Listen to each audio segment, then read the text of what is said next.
लोकसभा चुनाव 2024 के 7वें और अंतिम चरण के मतदान समाप्त होने के बाद एग्जिट पोल सामने आए हैं। ऐसा माना जाता है कि एग्जिट पोल से चुनाव परिणाम की तस्वीर साफ हो जाती है कि किस पार्टी को जनादेश मिल रहा है और कौन केंद्र की सत्ता पर काबिज हो रहा है। लेकिन ऐसा नहीं है। भारत में एग्जिट पोल की शुरुआत 80 के दशक में हुई थी और तब से ही हर बार सर्वे के आधार पर अंदाज़ा लगाया जाता है कि किसे बहुमत मिल रहा है और किसे नहीं। लेकिन कभी कभी एग्जिट पोल सही तो कभी कभी पूरी तरह से फेल होते हुए दिखाई दिए हैं। आइए जानते हैं कि पिछली 4 लोकसभा चुनाव में एग्जिट पोल क्या हुआ, कौन पास हुआ और कौन फेल। अगर बात 2004 के लोकसभा चुनाव की जाए तो वर्ष 2004 में सभी एजेंसियों ने इंडिया शाइनिंग का नारा देने वाली एनडीए को पूर्ण बहुमत का अनुमान लगाया था, जबकि रिजल्ट आया तो एनडीए को 200 सीटें भी नहीं मिल पाई थी। इस दौरान लगभग ज़्यादातर एग्जिट पोल गलत साबित हुए थे। वहीं यूपीए ने इस चुनाव में 222 सीटें हासिल कर समाजवादी पार्टी, बहुजन समाजवादी पार्टी के सहयोग से सत्ता बनाई थी। एग्जिट पोल ने भाजपा के नेतृत्व वाली एनडीए के निर्णायक जीत का पूर्ण अनुमान लगाया था और 240 से ज़्यादा सीटें मिलने की भविष्यवाणी की थी, जबकि रिजल्ट में भाजपा को केवल 187 सीटें, कांग्रेस को 216 सीटें मिली थी। सी वोटर्स ने एनडीए को 263 से 275 सीटें मिलने का अनुमान लगाया था, जबकि यूपीए को 174 से 186 सीटें मिलने की भविष्यवाणी की थी। 2009 में भी फेल हुए थे एग्जिट पोल।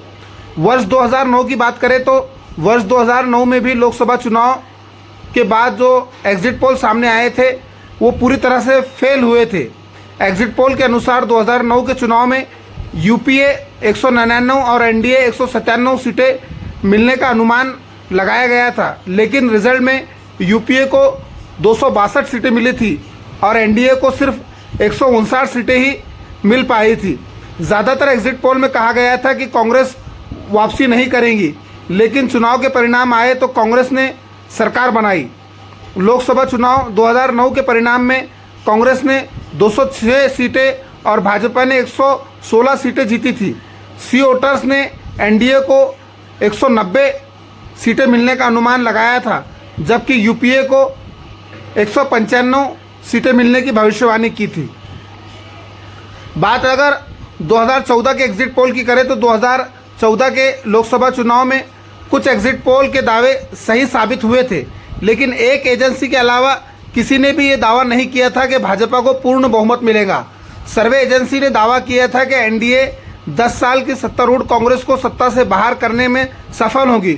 उस वक्त एग्जिट पोल में कांग्रेस को करीब 100 सीटें मिलने का दावा किया जा रहा था, लेकिन जब रिजल्ट आया तो कांग्रेस 44 सीटों पर सिमट गई। वहीं भाजपा के अनुमान से अधिक 282 और एनडीए को कुल 336 सीटें मिली थी। न्यूज़ 24 चाणक्य ने एनडीए को 340 सीटें मिलने का अनुमान लगाया था, जबकि यूपीए को सिर्फ 70 सीटें मिलने की भविष्यवाणी की थी। बात अगर 2004 के लोकसभा चुनाव के बाद के एग्जिट पोल की जाए तो जो आंकड़े सामने आते हैं उससे ये साफ होता है कि एग्जिट पोल ज़्यादातर फेल साबित हुए हैं और एग्जिट पोल के अनुमान कहीं ना कहीं गलत साबित होते हुए दिखाई दे रहे हैं। अब जो 2024 के लोकसभा चुनाव के बाद एग्जिट पोल सामने आए हैं, ये कितने सटीक और कितने सही है ये तो 4 जून को ही पता चलेगा। लेकिन अगर आंकड़ों की बात की जाए तो आंकड़ों से ये पता चलता है कि एग्जिट पोल हमेशा सही नहीं होते। एग्जिट पोल कई बार गलत हुए हैं और बहुत कम बार ही जो है लोकसभा चुनाव में ये एग्जिट पोल सही साबित हुए हैं।